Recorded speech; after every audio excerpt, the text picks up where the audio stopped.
Rating agency S&P has affirmed South Africa's credit rating. But the bad news is that we are already well into so-called junk status, 3 notches below investment grade.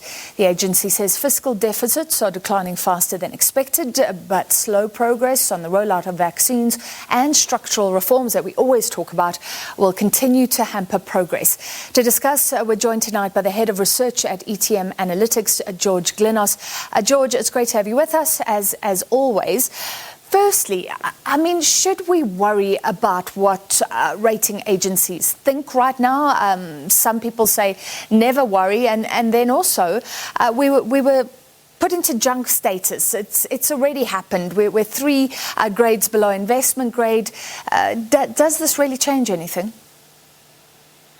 I mean, the comments from the ratings agencies themselves doesn't do all that much, but the message is a very clear one. It's sort out your fiscal position, tackle your impediments, and fix your country. I mean, that's really the sum total of what they're telling us to do, and it's not something that sprang up just because of COVID. We've been heading in this direction for 10 years now, so it's been a long time coming. We've steadily slipped from being deep in investment grade territory to now being very firmly in sub-investment grade territory, and that didn't happen by accident. Yeah. So there's been a steady slide that's happened, and that's essentially the message. Your structural problems in this country are too big to ignore, and if you choose to ignore them, well, you're going to continue on the slippery slope.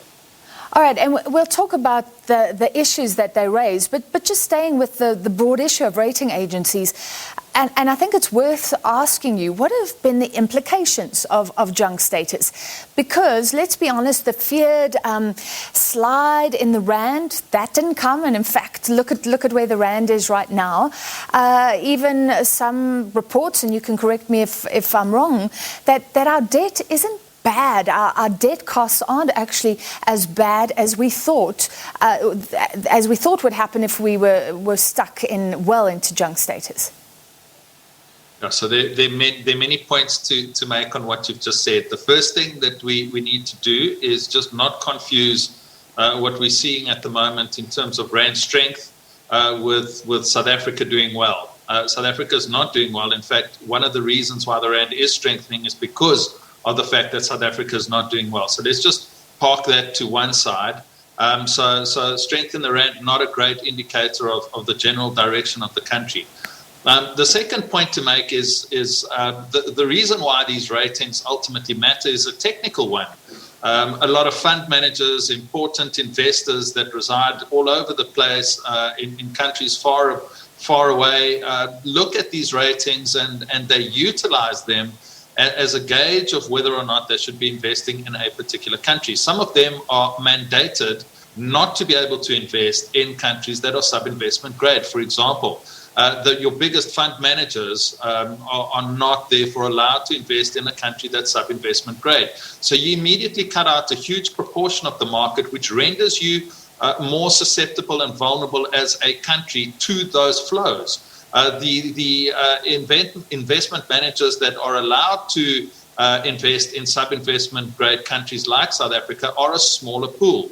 So all of a sudden, you've cut off a big funding pool that was available to you. And the only way that you can attract investors back into the country is by running higher interest rates, which is what South Africa has at the moment. So you mentioned that South Africa's debt is not a catastrophe at this point. You'd be right. By comparison to global countries out there, it's not completely a crisis just yet. But the problem is that we've been heading in the wrong direction for a very long time.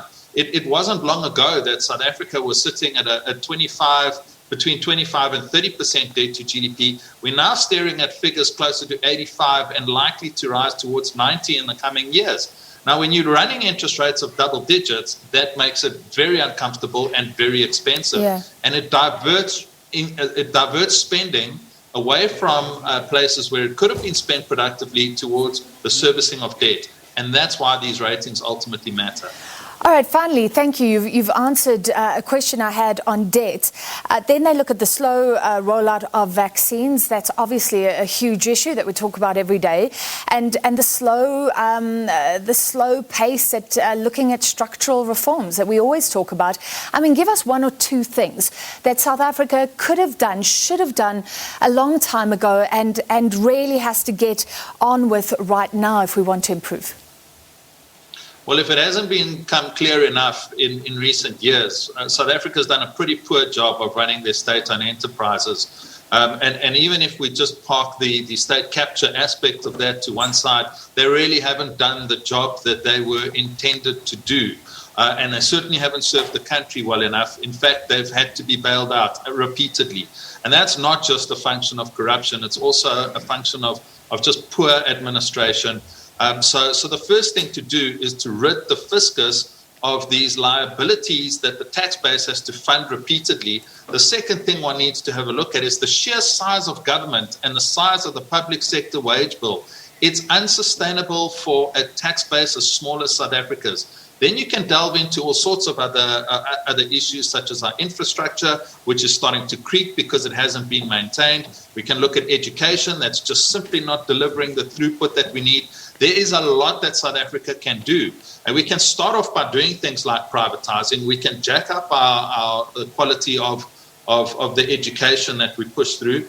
And the rest of it comes down to operating more on a meritocracy than working on cadre deployments and the like. And if we bring accountability back into the mix, there's a lot that South Africa can do to improve. Sadly, it appears that we're still quite a long way away from some of those reforms. All right, a sad analysis, but thank you for telling it as you believe it is. George Glynos, Head of Research at ETM Analytics.